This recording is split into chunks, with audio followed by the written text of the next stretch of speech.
My name is Matthew Belanger. I'm a real estate agent with Keller Williams and the team leader for the Mathew Belanger Agency.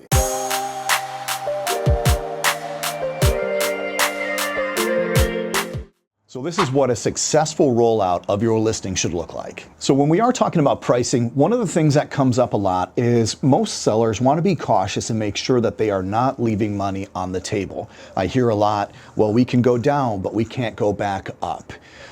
So the way that we approach things, I'd like to think that we make that virtually impossible. I'll explain a little bit about what the rollout looks like. Okay, so once we meet and we go through everything in the home, even if you're ready for that house to go on the market the next day, what we are going to do is push things out just a little bit. Maybe it's 5 days. If you're working on a couple projects, maybe it's 30 days. In that period of time, after the documentation is signed, we call that our pre-market campaign. So what we're doing in this period is I'm connecting the other real estate agents that we've done a lot of deals with that we know potentially could have buyers for your home. My team right now, as we're making this video, has around 112 pre-qualified buyers. We want to go through and see who out of that list potentially could be a good fit for your home. In essence, what we're doing is trying to get a list of pent-up demand. People want to get into the home as soon as it becomes available. The next stage is the home goes on to the MLS. If we had our pick, I prefer the home goes up on a Wednesday. So it's going to go onto the multi-list on a Wednesday, but it's going to be in a coming soon fashion. So what this means is the buyers will be able to see all of the details about the home. They'll be able to look at the pictures, read comments. They will have the address and all of that information at that point if they want to drive by, but they can't come in to see it yet. This only runs for 2 days, so Wednesday and Thursday, we're in this coming soon mode.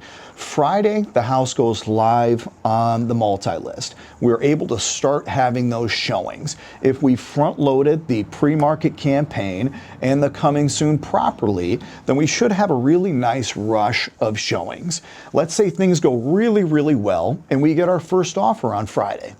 If Friday evening we get our first offer, I know that I can push things out maybe around 24 to 36 hours while we're waiting for you to look over the offer, sleep on it, talk to your wife or your husband about it.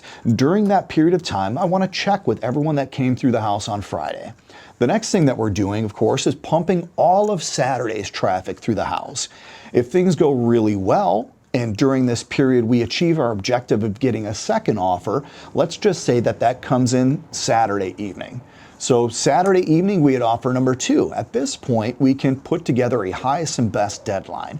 So we're going to push things out another 24 to 36 hours.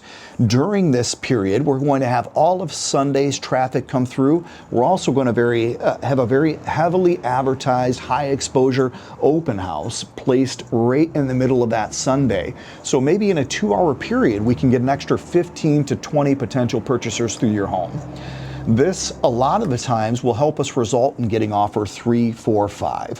When we talk about leaving money on the table, the only way that you can really do that is if your house hits the market out of left field, no one saw it coming, and 6 hours later you accept an offer. Then the question is, how many other buyers that were in the market for my house would have wanted that? Didn't have an opportunity to take a look at it, but now it's gone. So if we do things the way that we're talking about, let's just say hypothetically there are 100 buyers for the property like yours. If we can access 85 of those before the home even hits the market, or make sure during those 3 days of showings they have an opportunity to get in there, it's really impossible, I'd like to think, for us to underprice the home. Once we have a multiple offer situation, this ultimately is going to reveal the highest price that any given buyer is willing to pay for your home. If you are looking to list your home and your goal is to get as much money as possible out of this property into your pocket, feel free to reach out to us. I'd love to have a conversation.